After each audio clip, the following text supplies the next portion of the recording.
আসসালামু আলাইকুম ওয়া রাহমাতুল্লাহি ওয়া বারাকাতুহু।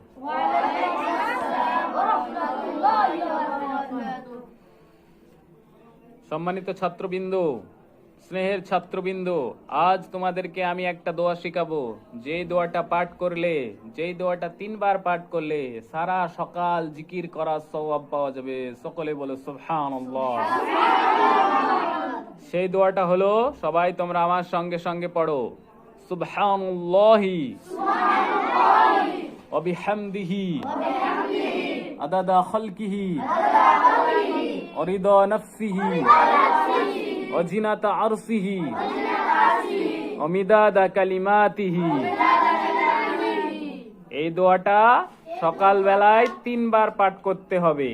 তাহলে আমরা সারা সকাল, অর্থাৎ সকাল যতক্ষণ সকাল থাকে, সকাল 6টা থেকে 10টা পর্যন্ত 4 ঘন্টা জিকির করার, আমরা কোনো কিছু না পাঠ করেই 4 ঘন্টা জিকির করার সওয়াব পেতে থাকবো।